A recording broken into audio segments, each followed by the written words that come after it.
और डस्का इलेक्शन के हवाले से बात करेंगे। इस वक्त पाकिस्तान मुस्लिम लीग नून से हमारे साथ सदीकुल फारूक साहब मौजूद हैं। सर, बहुत शुक्रिया आपके वक्त का। पहले तो आपकी जमात को मुबारकबाद कि आपकी जमात में जीत हो गई है, और क्या कहेंगे आप इस सारी सूरत हाल पर?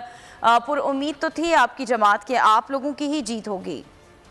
जी बहुत शुक्रिया और अस्सलाम वालेकुम। सबसे पहले तो मैं अल्लाह रब्बुल इज़्ज़त को शुक्रिया अदा करता हूँ जिसने मेहरबानी फरमाई और हमें जीत की इज्जत बख्शी। सिद्दीकुल फारूक साहब, इसमें कोई जी प्लीज कंटिन्यू कीजिएगा। मेरी आवाज़ आ रही है? जी आ रही है सिद्दीक साहब।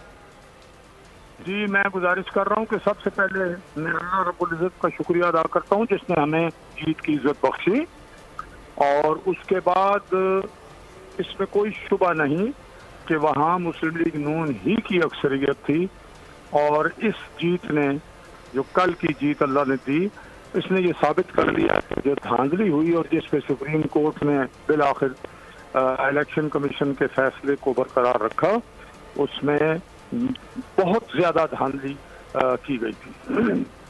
और दूसरी बात यह है कि इसमें हमारी हुकूमत ने जो लोगों को सहूलतें दी और जो पीपल अपना मौजूदा पीटीआई की हुकूमत की वजह से आवाम की जिंदगी में मुश्किलात आई हैं, उसका भी एक किरदार है।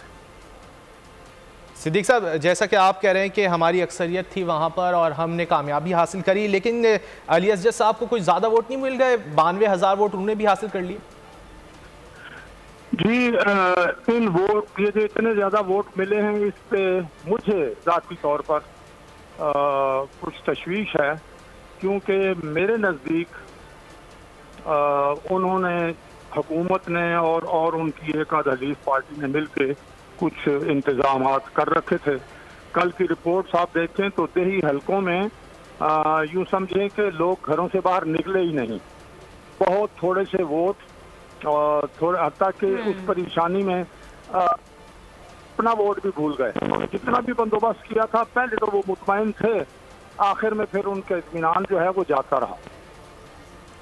ठीक है सर, कल जो इंतज़ामात थे इलेक्शन कमीशन पर, एक बड़ी जिम्मेदारी थी इंतज़ामात को बेहतर बनाना, तो इलेक्शन कमीशन ने अपना काम कर दिखाया भी, और उसके बावजूद आप अगर इस तरह की बात कर रहे हैं कि हुकूमत ने कुछ इस तरह के भी इंतज़ाम किए हुए थे, जिस तरह अभी आपसे ये सवाल किया गया कि अरशद मली ने भी अच्छे खासे वोट हासिल किए, तो क्या अब भी आप कहते हैं कि कहीं से कोई धांधली हुई कल?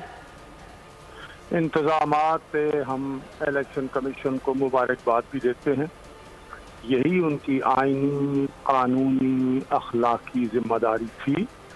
बाकी भी जो पुलिस और दीगर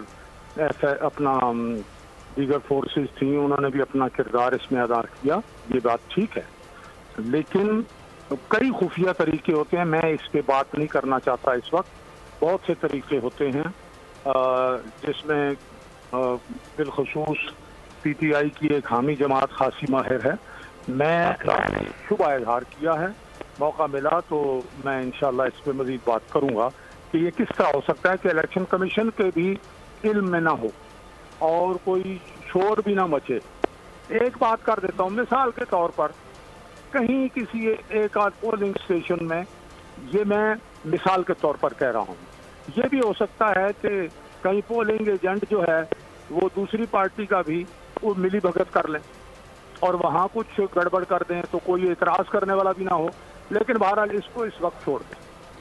अच्छा सिद्दीक साहब, गुज़िश्ता रोज़ तो पीपल्स पार्टी की जानिब से भी आपके उम्मीदवार की हिमायत का ऐलान किया गया था, और आगे एक और ज़िमनी इंतखाब आ रहा है कराची का हल्का NA 249, जहाँ पर मिफ्ता इस्माइल साहब खड़े हुए हैं आपकी पार्टी के, मांगेंगे? आपको याद होगा, यहाँ शुक्रिया अदा करते हैं जी हम पीपल्स पार्टी का भी, आपको याद होगा कि शायद खाकान अब्बासी साहब जो मेरी पार्टी के, हमारी पार्टी के सीनियर वाइस प्रेसिडेंट भी हैं और साबिक वजीर आजम भी हैं, वो गए पीपल्स पार्टी के साथ एक वफ्द लेके उनके पास कराची हिमायत मांगने।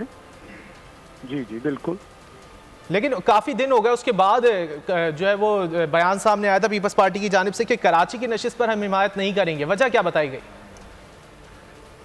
वजह तो मुझे मालूम नहीं है, लेकिन मुझे नहीं मालूम, हो सकता है अगर मेरी पार्टी की मरकजी क़यादत ने महसूस किया कि एक आध दफ़ा ये साथ ही जो डस्का में सपोर्ट किया इसका शुक्रिया भी अदा करें और कराची की सीट पे हिमायत भी मांग ली जाए, तो हो सकता है चले जाएं।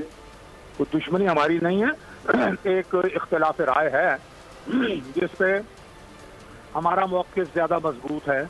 जहाँ तक गिलानी साहब के कायदे हिज़्ब इख्तिलाफ बनने का ताल्लुक़ है, हमारा मौक़िफ़ ज़्यादा मजबूत है। तो उसमें हमारी कोशिश होगी कि PDM की सरबराही इजलास में सारी पार्टियां बैठ के, तो ये जो छोटा मोटा छोटी गलती है, ये बड़ी गलती, सब अपनी गलतियों का एतराफ़ करके वहाँ खुले दिल से एतराफ़ करें और फिर मिल के आगे बढ़ें। क्योंकि जो एजेंडा है PDM का, पाकिस्तान में आइन का दौर, पाकिस्तान में कानून की हुक्मरानी, मीडिया की आज़ादी, मईशत की तरक्की, किसी इदारे का अपने हुदूद से बाहर निकल के दूसरे के दायरा कार में मुदाखलत करने जो है वो रोकथाम, ये वो चीज़ें हैं जो बड़ी मुकद्दस हैं इस मुल्क का मुस्तकबिल बनाने वाली। इसलिए मैं समझता हूँ इस एजेंडे पर सबको मुत्तफिक और मुतहद रहकर आगे बढ़ना चाहिए। सिद्दीक साहब, तो आप लोगों का आइंदा का लाहे अमल क्या होगा? आज पीपल्स पार्टी का इजलास होने भी जा रहा है जिसमें अहम फैसला किया जाएगा कि PDM में रहना है पीपल्स पार्टी ने या नहीं रहना, और अगर पीपल्स पार्टी खिलाफ फैसला करती है PDM के, तो फिर क्या आइंदा का लाहे अमल होगा? क्योंकि आज इजलास हो रहा है तो मुनासिब तो यही होगा कि उनके फैसले का इंतज़ार किया जाए। बड़ी सीजनड पार्टी है और उसमें बड़े सीजनड लीडर्स भी हैं।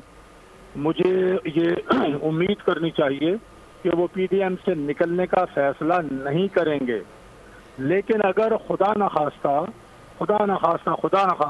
वो कहते हैं हम निकलते हैं, तो फिर PDM की बाकी 8 जमातें हैं। मुस्लिम लीग नून भी बहुत बड़ी जमात है और बल्कि इस वक्त की पार्टियों में सबसे बड़ी जमात है, और धांधली ना होती 18 के इलेक्शनों में तो मुल्क की वैसे ही सबसे बड़ी पार्टी है, तो उसकी हुकूमत भी होती।